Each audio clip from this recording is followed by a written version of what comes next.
Corpse Husband, aka Corpse, is a faceless YouTuber and musician known for his strikingly deep voice, charismatic personality, and an identity shrouded in mystery. Corpse began his career on YouTube in 2015, in which he became well known for his ominous horror story narrations. Secretly behind the scenes, Corpse was busy crafting his own unique musical style and rocked the industry with his debut single release in 2020, all while garnering extensive mainstream attention for his incredible plays in the immensely popular social deduction game Among Us. Since the last time I sat down with Corpse, he's exploded in popularity, spanning from 1.2 million subscribers to the 7.2 million subscribers he's achieved today, not to mention his songs, which have garnered over 200 million plays since then.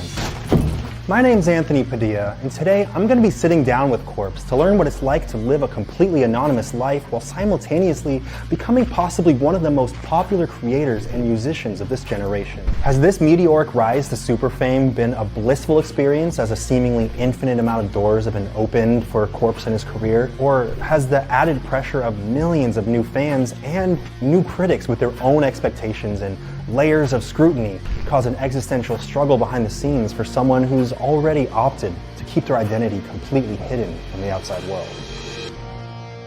Hello, Corpse. Hello. Thank you so much for coming on here and teaching me about the world of Corpse Husband.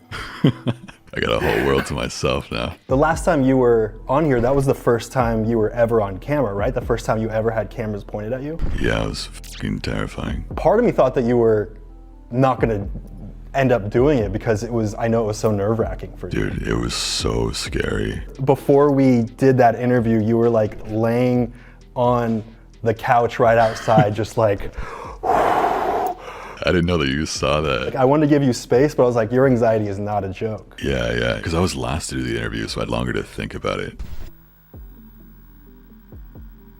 You've blown up massively since we last spoke. How has that all been for you?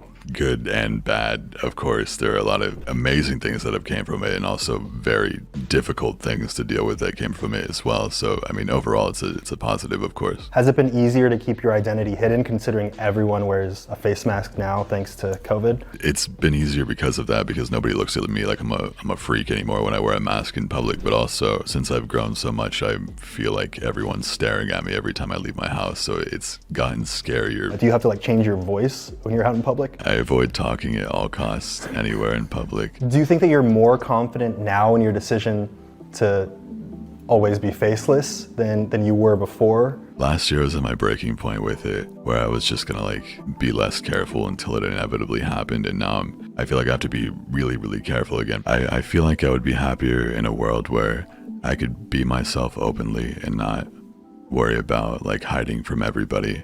But I do think it's also the best decision for me because I don't think I could handle that many people like judging me at once. I wish I could say it gets easier as you go along, but I think the reality is that you just get more used to having people constantly shit on you. Yeah, it's hard to get thrown into like the deep end of that all at once. When I first started, I got to reveal my face to 10 people, and then 20 people, and 30 people, and it grew slowly over time. You have all these expectations for what you should look like, especially with your voice that's so unique. So throwing yourself out there, it'd be like literally throwing yourself to the wolves. And like you said with you, it was gradual, and with the gradual part of it comes the haters being gradual as well. But for me and people that blow up very quickly, it's all of that at once. There's no gradual like learning of that. And I've seen some people spreading fake DMs that have been photoshopped to show like, oh, Corpse revealed his face and look what he looks like. And I know, because I've seen you, granted you had a mask on, but I've seen you don't look anything like these people. But these poor people are getting completely shit on for looking that way. They're taking the pictures from real life people. I don't know if they end up seeing it, and then because people think it's me, they just shit all over it, even though they're normal looking people. So that's what normal looking people get for people that think it's me. Then I can't imagine if it was actually me. Because people treat popular people as if they have no feelings and no heart. In people's heads, I'm more of like a character or like a brand or like an anime character or something. Yeah. So they don't treat me as if I'm an actual person. Have you had any close calls with your identity being discovered since we last talked? Yeah, definitely. I don't know how specific I should get with them, but definitely. Why? Because yes. if you're specific, they might know how close it was, and it might reveal it to them. Exactly. Yeah, they know 100%. Like